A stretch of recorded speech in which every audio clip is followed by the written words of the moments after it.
Hi everyone, I'm Cara Mangini, chef and cookbook author, and today I'm here to introduce you to my new book, The Vegetable Eater. I'm so excited for you to have this book in your hands and to start cooking with it. It is all about celebrating vegetables and putting them right in the center of your plate.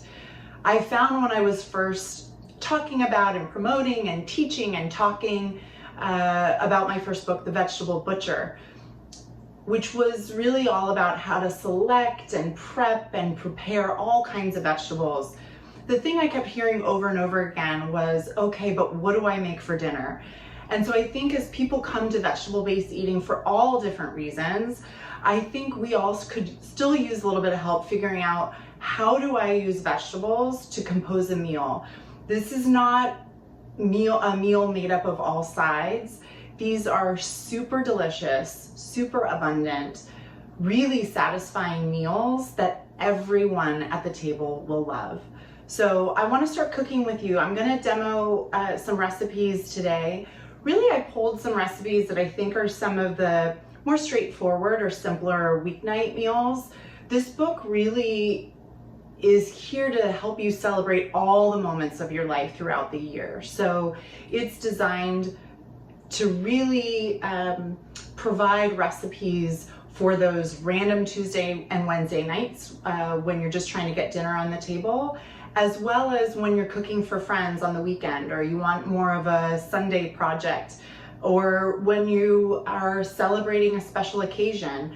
There are recipes in the book for all those different parts of your life, so that when you are eating, whether it be more vegetables or you're eating all vegetables all the time, there are recipes that will really fit into your life and fit into every season, so that as vegetables come into season, you can swap out ingredients and really renew and refresh your repertoire as the year goes on, and as nature and our great farmers provide us with new ingredients throughout the year. So let's get started. The first recipe we're gonna make is a lemony rainbow carrot couscous salad.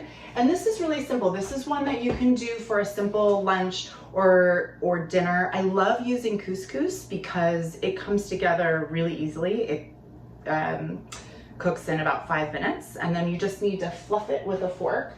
I've done that already here, and it's just been cooling. And we're gonna make a simple dressing and then toss it with some raisins and almonds and some shredded carrots. So first let's make the dressing. I have about a ½ cup of lemon juice. Now it's a lot of lemon juice. I'm gonna grab a whisk. It's a lot of lemon juice, and that's because sometimes when you're working with a grain salad, which really is a cornerstone of vegetable-based cooking, it's something you can always pull together. My formula is taking really, while I'm telling you this, I'll start cutting these carrots. They've already been peeled. I'm just trimming the ends here. A formula that I like to think about is using a grain plus a vegetable or two, nuts or seeds, a legume or a bean, something like chickpeas or kidney beans, cannellini beans, maybe some dried fruit for a little bit of sweetness, and a really flavorful vinaigrette. So back to this particular recipe, we're going to use all of those key components of a vegetable-based grain salad, which can really make a meal at any time, and you can use that formula to cook with the pantry items you have in your kitchen, whatever you have on hand, and then get inspired by whatever vegetables are looking really fresh and in season. But we really want to, I'm just cutting these here, with this particular salad and with grain salads, often the grains can soak up a lot of the dressing, and you want a nice bold dressing to really create a lot of flavor. So I like a lot of lemon juice in this particular recipe for that reason. We want it to be bold and super flavorful. So we're gonna start with that ½ cup of lemon juice. I'm gonna do about a tablespoon and a teaspoon of brown sugar. Now you could use a little bit of honey or maple syrup if you want a more natural sweetener for this, or agave would work nicely also. I'm just gonna whisk that in. I'm just using a 2-cup measure. I think it makes it easy. You just squeeze the lemon juice in there and then make the vinaigrette right in there. I'm gonna do a 1/2 teaspoon of salt and then a 1/4 teaspoon of turmeric. This is gonna give it nice color and a punch of flavor. We're gonna do some yogurt. It's a 1/4 cup of whole milk yogurt. You could use low fat if you want. You could use a plant-based yogurt, certainly. This is gonna add some just really nice creaminess and maybe a little bit of tanginess to the dressing. And then we'll do 3 tablespoons of olive oil. I like using, when I'm doing a dressing, to use my best olive oil that I have on hand. When I'm cooking, I'll do just my everyday olive oil, but with this recipe and with all of my dressings, or if I'm finishing a dish, I want to use the best one I've got. So this is one of my favorites here. It's really flavorful, smells wonderful, that's how you know. And it's the kind of olive oil that you want to just, you know, dip into it with some bread and keep on enjoying it. That's how I know this is this is my best quality. It's that delicious. So that down here. Okay, now I'm just going to whisk this in until it emulsifies, and we'll come back to that. But you can see it's just a really, really simple dressing that came together really easily. And now we have our carrots. So I'm using rainbow carrots. You can use just standard orange carrots, more storage carrots. These are our baby carrots. Melissa's sent some beautiful little rainbow baby carrots, which I think are so nice in this recipe. If you're buying a bunch at the farmer's market or at the store and they come with the beautiful greens attached, you can keep those. You want to treat it like a separate vegetable. So you want to cut those greens off right when you get them home, because they'll start to pull moisture from the roots. And you can just store those separately, and then you can make something like a pesto with those greens if you'd like, or you can of course put them in the compost. But I'm just using these baby rainbow carrots. When you use rainbow carrots, they can bleed a little bit. They'll just, some of their color will can get into the couscous and leave some marks, which I certainly don't mind. I think it's really beautiful. But if it does bother you, or you're bringing this salad to a special spring celebration and you want it to be extra special, you may want to just let the carrots, the wet washed carrots, sit on a towel or some paper towels just to absorb the color and moisture before you put it into the salad. So with these carrots, I'm all done here. With these carrots, what you're gonna do is put them into, I'm gonna use a food processor because I think this just is a fast way to do this. And sometimes, you know, we have these food processors in our kitchen and then don't use it when it actually can do a lot of the work for us. So I like using that to shred the carrots. And I'm using, I'll show you just a shredding attachment here with the small holes. It's often used for cheese, and also for fine shredding vegetables. So I'm gonna do that, put the top on it. You could use just a box grater, the large holes on a box grater. You could even use a manual peeler that has little julienne teeth to just, we want really thin ribbons or shredded carrots here. And I like the food processor because it just makes really quick work of it. So I'm gonna put them on their side. So if you have larger carrots and you need to cut them down further, maybe into quarters or into thirds lengthwise, you'll see here, I'm just gonna cut them further so that they are, I'll show you there, smaller pieces so they can fit the feed tube. And then you're just gonna put them on their side into the feed tube. I'm gonna cut some of these in half. So I'm gonna just push down with the feed tube here, and then I'm gonna process. So here we go.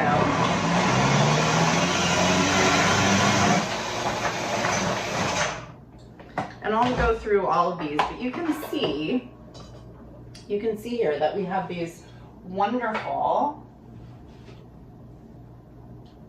I'll show you, these beautiful shredded carrots. And those are gonna just go right into the salad. So I'm gonna do all of these. Now we're gonna bring together the salad. So I will just take this off. You don't need this anymore. Put this over here.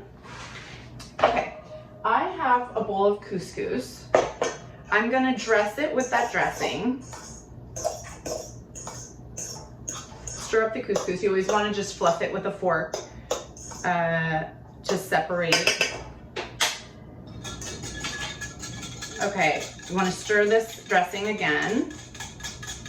I like to do maybe about half of this to start, and then we'll add more. And this is one of those things, you can just imagine all the different combinations that you can do with this, whether you swap out, use the same dressing and swap out the ingredients that I'm gonna put. Instead of carrots, you could do a different type of vegetable. You could do a different type of grain here. And again, I really love couscous for this salad because I really want this one to be a quick one, and the couscous comes together really easily.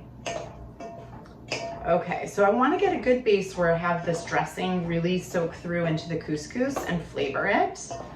Then I'm gonna add my shredded carrots. And I did a lot of purple carrots, you can see. And then I'll give this a little toss.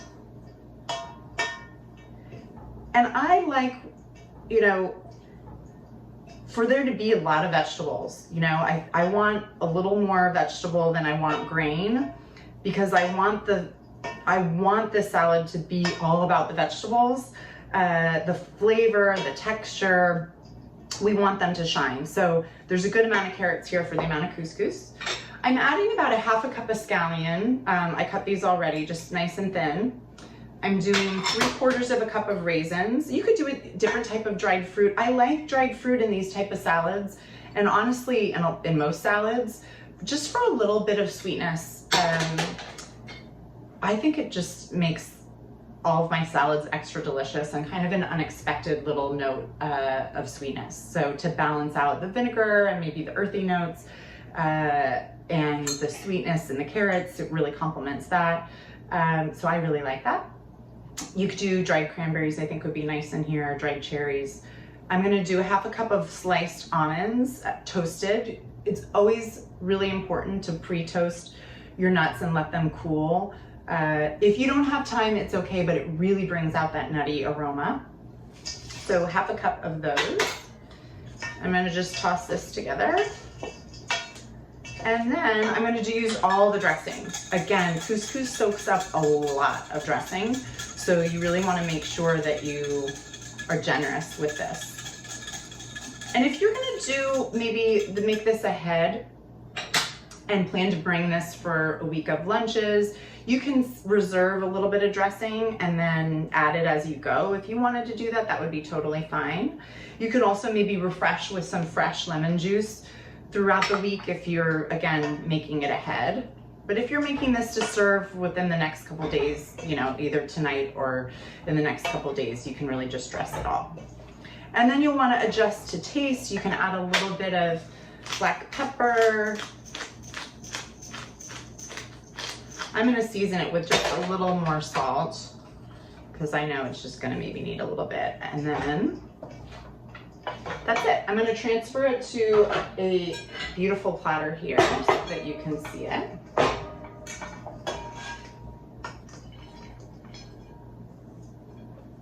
And you can see this is, when you use really beautiful produce, I feel like, you know, this makes a special occasion in itself, just a really gorgeous salad that I think is worth celebrating. So here it is. I'll bring it up closer. You can see, isn't that delicious? I'm excited to enjoy this. So I hope this is one that you make and you can see it's simple, that vegetable-based cooking does not have to be complicated. And this is really sophisticated cooking without a ton of work, but really nutritious and really flavorful. And again, this is the kind of dish that I think everyone at the table will really enjoy. So I hope you try this one. So before we start the next recipe, I just wanted to share that one of the things I hear over and over and over again, and whether it was in my restaurants or traveling around the country, talking about vegetables, sharing my vegetable love, one of the things I heard a lot, and it comes up over and over and over again, is people wanting to come to vegetable-based eating, whether it's because a doctor's asked them to change their diet, to consider changing their diet, or a new family wanting to set a better example or to just start feeding their children vegetables, or for those looking to support the health of the environment with a vegetable-based diet.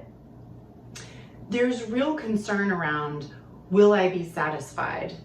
Will these dishes not only provide the nutrients that I need, but also will they be really delicious and ensure that everybody at the table is really happy and feeling, again, full and nourished and satisfied? So with the recipes in the book, I was really strategic in designing this food to make sure that not only is everybody feeling satisfied, but they're really, really happy and excited to sit at the table and share a meal. So one of the ways that I did that was by dividing the book up into really familiar sounding dishes, things like burger and pizza and stir fry and quesadillas, enchiladas, a grain bowl, a big hearty green-based salad, a pot of beans, chili, crostatas, stratas, a sheet pan meals. All of these things I think we can connect with and understand and feel like, okay, I feel like pizza tonight. And then all of those recipes are designed with a twist and to really consider the vegetables of the moment and of the season. So the next strategy or lesson or style of dish that I suggest every vegetable eater should know is how to make the toast. And this is not just bread and butter. This is not your breakfast toast. This is a really hearty toast that you can pull together and turn into a meal. Maybe a lighter one, or maybe depending on what you top it with, something that could really serve as a hearty one. So we're just doing a really simple avocado toast, which maybe most people at this point know how to make or think they do.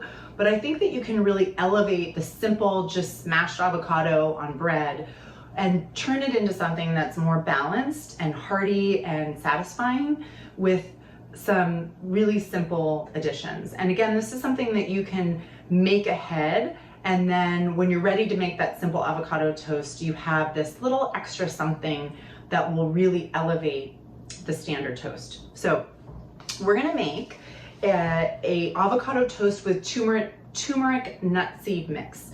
So we're gonna start by, we're going to just grind up some nuts and seeds and then bake it at 350. So I have the oven preheating. I'm gonna start with a half a cup of pistachios. You can put this in a large food processor or into a small one here that I like to keep around for sauces and pestos and for grinding nuts and cheeses. But you can, again, use just a standard food processor. If you don't have a food processor, you can just chop the nuts by hand. But you wanna get a finer grind for this because we're gonna end up sprinkling it on top of the toast. So I have a half a cup of pistachios. I'm going to do a tablespoon and plus 2 teaspoons of white sesame seeds. And this does not in any way have to be precise. This is all approximate. So this can be, you can do this quickly and not worry about measuring really closely. You can see I'm just kind of eyeballing it here. Okay, so a tablespoon and 2 teaspoons of white sesame seeds. I've already pre-measured black sesame seeds. I'm gonna put those in. You can do all black sesame seeds or all white here. You can even leave some of these things out, but to really experience, I think, just a really incredible topping for this toast or other toasts, you wanna do the full, the recipe as it is. We're gonna do also a teaspoon of cumin seeds. Put those in here. A teaspoon of fennel seeds. Okay, and a half teaspoon, or let's see, we'll do a teaspoon of this is ground coriander. That might be a little much. Okay, teaspoon of ground coriander. We're gonna do a half a teaspoon of turmeric. It's gonna give it really nice color. Okay. And then we're gonna do a 1/4 teaspoon of salt. You can even do a little bit more. Okay, and then freshly ground black pepper. What I love about this is just such a delicious topping for avocado toast. Like I said, you can use it as a topping for other spreads. You could do a bean spread and sprinkle it on. This is great tossed into salads. I think you can come up with a bunch of different ways to use this. You might even sprinkle it over a dip, which would be really nice. But I like to make a batch of this. This is a great gift.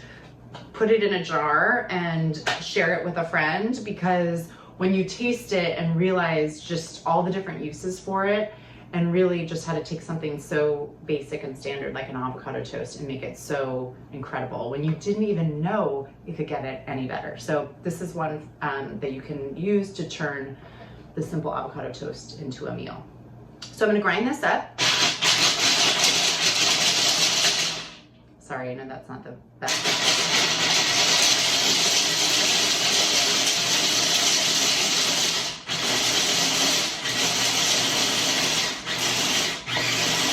You want like a coarse kind of gravelly texture.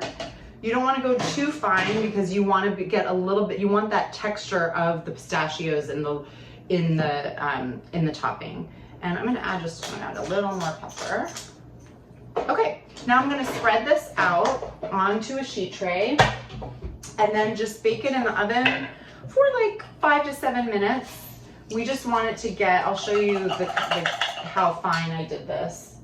If you make this and you decide you like it a little more coarse and thicker, you can do that. But here, I'll bring this up here and you can see it's just really nice. That's gonna make a beautiful topping for avocado toast.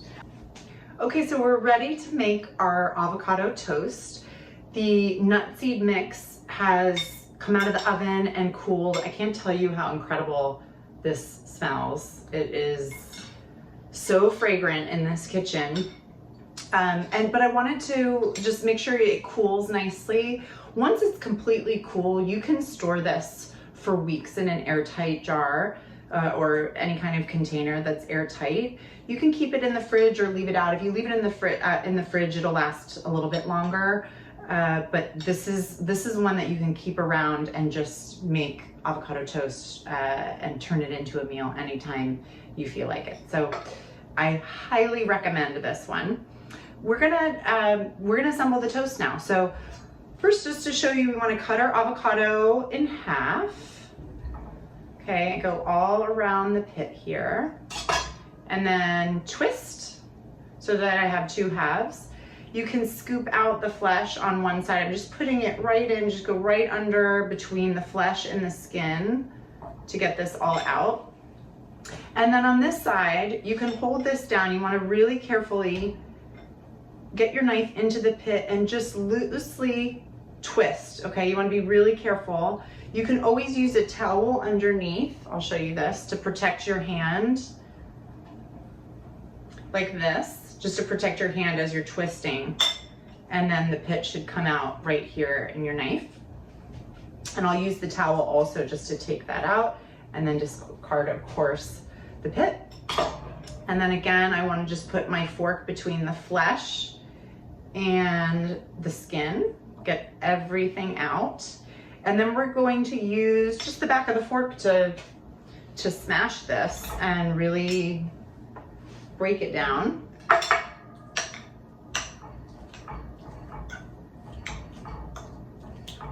might put just a little tiny bit of salt in here just to flavor the base. And you know, this mix makes a lot of avocado toast, so of course you don't have to make all the toasts at one time. So you decide how much avocado you want on your toast. I've toasted a couple pieces of really nice sourdough bread here. This is wonderful on a delicious, nice thick cut of multi-grain bread. Really, whatever your favorite is. My recommendation, it seems like there shouldn't really be a recipe for a toast, but actually it's the small details that make it extra delicious, elevates the toast into a meal, and makes it something you really crave and want to enjoy, and especially something that everyone at the table is going to love. And so one of those special steps is really make sure you don't over toast the bread. You don't want something that's too hard and crunchy. You want it just right, where it's just lightly toasted on the outside, still just a little bit soft on the inside. but toasted enough that it really holds these hearty vegetable-based toppings. So the other ones in the book, there's a wonderful pureed peas with pickled carrots, with feta. It's so delicious. It's delicious. It's a play on those childhood memories you might have of frozen peas and carrots, but this is something you will absolutely love. And then there's also a Italian style caponata on toast that's also just makes for such a delicious meal with a glass of wine, maybe a little salad. It's such a winner. So, okay, so I have my smashed avocado. Here's my bread. And I'm going to just spread, again, you can decide how much you want. Spread my avocado all over the toast. And then I like to use a flaky sea salt, Maldon sea salt, and I think just the larger granules of salt just adds a really nice touch to this. And I'm gonna just break up the larger pieces of salt in my fingers as I sprinkle. But it just sort of melts into the avocado and makes it salty and delicious. Now I'm gonna add just a little bit of, again, good olive oil. You wanna use your good one here, something that tastes amazing. I'm gonna pour just a little bit of olive oil over the top. Okay, now I'll let that kind of distribute evenly on the toast. Now I'm gonna put the nutseed mix, as much as you'd like. I'm pretty generous with this. I wanna cover it. You can do what you'd like. Okay, and then you can use here to top it. I like microgreens or arugula. You know, when you're shopping at the farmer's market or in the store and you see just those beautiful microgreens, all different types, this is a great place to use them. They're really, really rich in nutrients and pack such a punch in flavor. So I really recommend that if you have access to some great microgreens. Today I'm going to use just some baby arugula and I'm going to chop it down. You don't have to take this step, but I'm going to just chop it a little further so that it just distributes really nicely on top of my toast. Okay, I'm gonna do just a little more flaky sea salt on top, and then one last little drizzle of olive oil. And I'm telling you, this turns a really simple avocado toast into a meal and something that everyone at the table will love and crave. I hope you enjoy it. So one foundational dish that every vegetable eater should know is a really delicious, flavorful, satisfying sheet pan meal. This one is a take on a famous cookbook, The Silver Palate's very famous dish, a Marbella braise, and we're gonna do it with cauliflower and Romanesco. And it's with onion, and then we're gonna just layer in all these other pantry ingredients to build incredible flavor in just one sheet pan. And the way that I've designed this recipe is that you can just kind of prep and place all the ingredients on the sheet pan. I think one of the real benefits of a recipe like this and knowing a technique like this is to just be able to make it super fast and get dinner on the table quickly. So with this one, you wanna just start breaking down the vegetables and then layering in the ingredients, and we're gonna just put it right onto a sheet tray as we prep. So the first, and I have preheated the oven to 450 degrees. It's gonna get the Romanesco and the cauliflower really nicely caramelized, and there's just so much incredible flavor in this dish, and we'll serve it on top of polenta. So to break this down, I just want to give some tips here. We have a Romanesco. I'm going to, sort of an irreverent but easy way to break this down is to cut it lengthwise from the top of the crown through the base. And we're going to cut it, see, like this, we're going to cut it into quarters. So now we're going to go right through the core. Okay, so now I have, I'll do this side, you can see again, I'll do it this way just so that you can see. I have 4/4. And now at an angle, I will cut off the core, okay? And now I have these wonderful florets. And if they're a little too big for you, you can break them down further, but generally you can now just break them apart and put them onto the tray. And this is just a really fast and easy way to break this down. It makes it really simple. So again, I'm cutting off the core, and now I'm breaking apart all these florets. Any ones that are extra big, like this is bigger than bite size, so I'm gonna go ahead and cut that in half.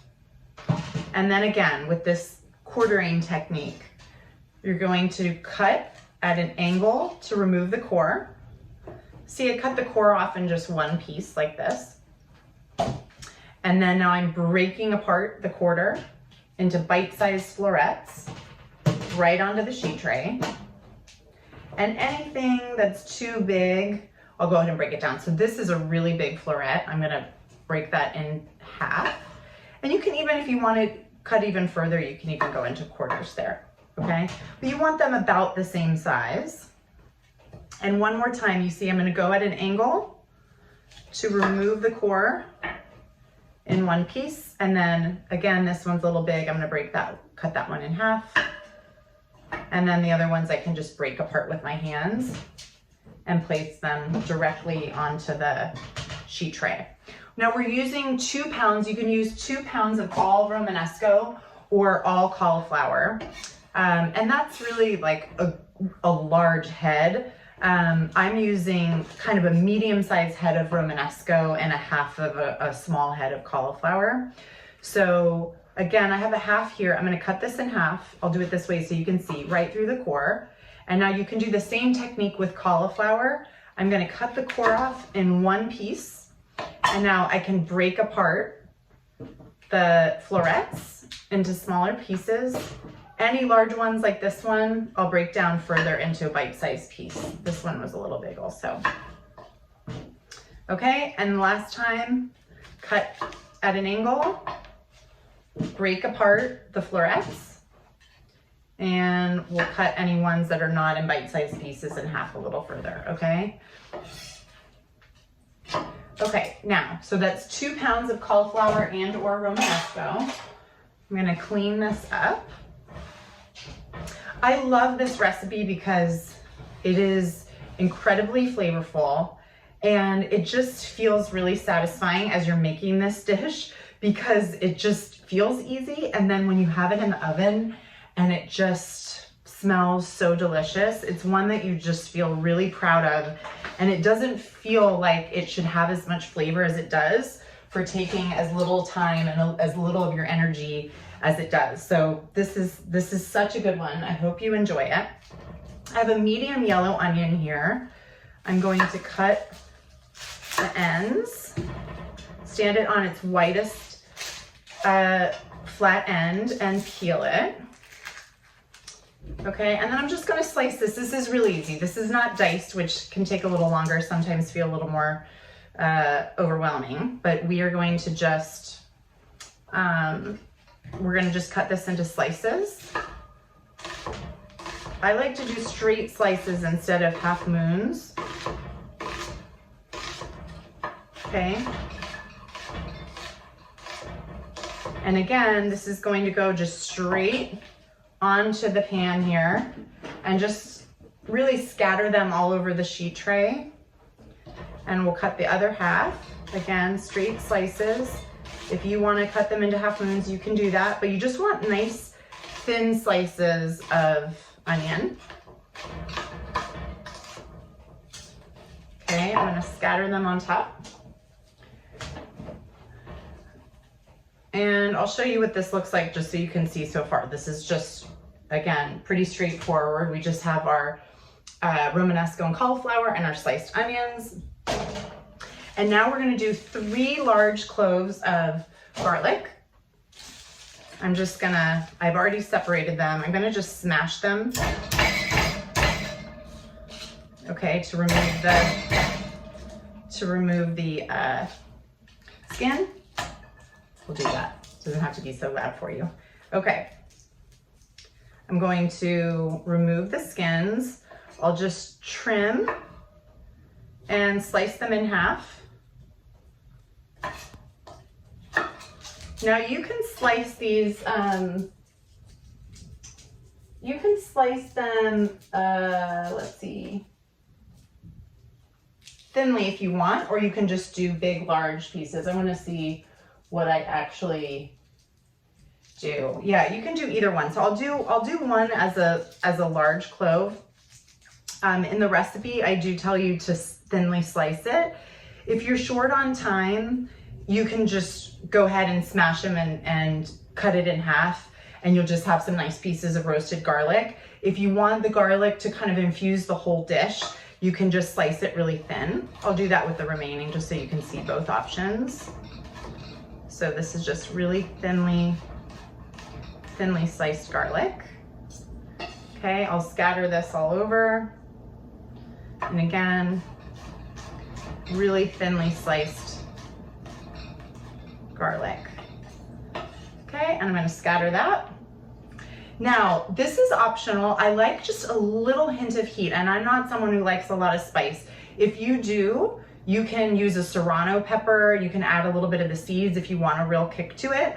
I just like really subtle heat. I think it balances. There's some sweetness and earthiness and some acid in this dish. So I think it's really nice balance to add just a little bit of heat, but it's optional if you don't have either a jalapeno or a serrano around, or you just really steer clear of any kind of heat. So I'm gonna go ahead and use this. I'm not gonna use any of the seeds, which is really where much of the heat lies. And I have just these strips, and I'm gonna cut them now into, you can either do lengthwise strips, or you can go crosswise, either way, just really thin.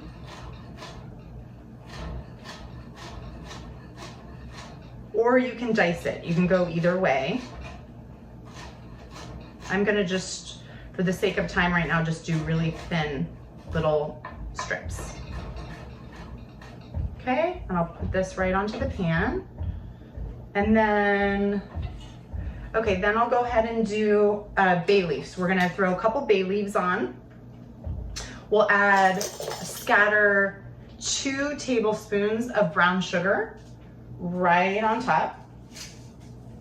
This is gonna add some really nice sweetness. You can use maple syrup if you want a more natural. Scatter this right on top. Okay, I have 1/3 cup of currants. If you can't find dried currants, you can use raisins and just chop them a little bit, either golden raisins or Thompson raisins. I have 1/4 cup of pine nuts. I'm gonna add those to the top. I'm gonna add a teaspoon of salt. Let's see, teaspoon of salt right here. And then, let's see, we'll add a couple other things. I have 2 tablespoons of oregano. And you wanna just crush the oregano with your fingertips as you're scattering this over, but this is gonna add some really, really nice flavor. And I'm gonna grab some olive oil and cherry vinegar, and we'll finish this off. I'll show you where we're at so far. And we're gonna add just a couple more ingredients, and we'll get that right in the oven. Okay, so final touches on this. We're gonna add 2 tablespoons of capers. Scatter those over. We're going to do 1/4 cup of olive oil. You can use your everyday olive oil for this. And I'm going to just drizzle this over the top. 2 tablespoons, or plus a tablespoon of olive oil. I'm gonna do 1 extra because this feels like a good amount of veg here. Okay, and then I'm gonna do 1 tablespoon of sherry vinegar. And this just adds a little bit of acid. Pour that over. Now, the best tool when you're cooking with vegetables, always your hands. So I'm going to show you this. Okay, and then now we're going to just toss with our hands to just evenly distribute the olive oil and the herbs and the currants and the pine nuts, the jalapeno pepper, the onions. Okay, and you want all the kind of the smaller goodies, I like to call them. You want to just kind of pull them from the bottom and place them over the top. If you can, don't fret about that. Okay, and then we're gonna finish with a half a cup of wine. I'm using a dry white wine, something I love the flavor of, and just pour it right over. Okay, and I'm gonna put this in, one more touch actually, excuse me. I forgot something. And this is actually a very important one. I didn't have it out. We're gonna add Castelvetrano olives. It's a green olive that I think are so meaty and delicious. I'm just having them here and breaking them in half with my fingers. You can cut them in half. You can even do them whole if you want. I like to break them in half just so that they're evenly distributed and you get a olive in every bite. But that's the final touch. And then we're gonna just roast this and it's gonna cook down, like I said, and get nice and caramelized and delicious. And then we're gonna serve it over polenta. You don't have to serve it with a grain. You can serve it just with a side of rice or another grain. Farro would be really delicious with it, or just a really crusty piece of bread would be really nice, or on its own, or with just like a simple green salad on the side. But I think it's really nice over polenta, and it just makes a really wonderful complete meal. So I'll show you how we're gonna plate it, but for now I'm gonna put it right into the oven. There is the finished sheet pan ready to go in the oven, and then it's hands off. So our cauliflower and Romanesco mixture has been roasting for about 20 minutes at 450 degrees. We're gonna flip it here in a second, but first we're gonna prep the polenta. I'm just using a tube of prepared polenta. You can of course make a fresh batch, would be great here, or like I mentioned, rice or another type of grain, or just some good crusty bread. I've cut the polenta tube into 1/2-inch slices, and I'm just gonna spread it out on a sheet tray here, and then brush with olive oil. And I'm gonna just brush both sides. Okay, so you can see this is really starting to get really nice and tender.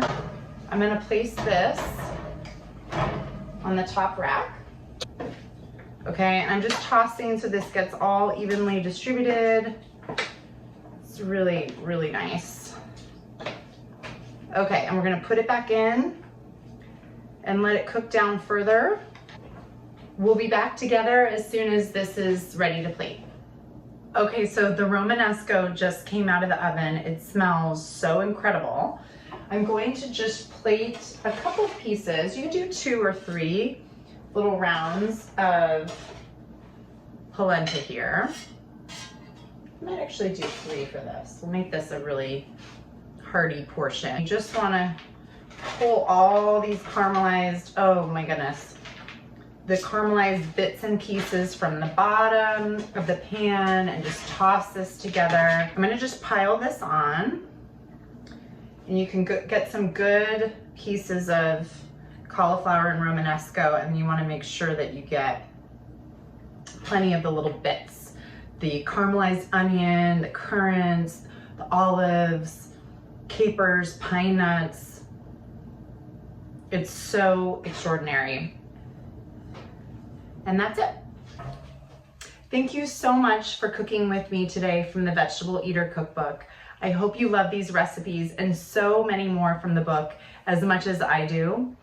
This book really was designed for every eater at the table, whether you are coming to vegetable-based eating for the first time, you're just wanting to incorporate more vegetable forward dishes into your diet and everyday cooking, or into your seasonal and holiday cooking, or if you're a longtime vegetable eater and are looking for more inspiration. This book really has it all. It's meant to speak to all different eaters and feel welcome at this table around these incredible, beautiful ingredients. And I just want to say that I think as you cook through this book, my goal and my hope is that you really find the joy and the beauty in cooking with vegetables, and you can tune in and experience the seasons and experience the real feel-good effects of putting vegetables at the center of your plate. So I hope you enjoy and that you find your favorites and your family's favorites and come back to these recipes again and again, night after night and season after season. Thank you so much.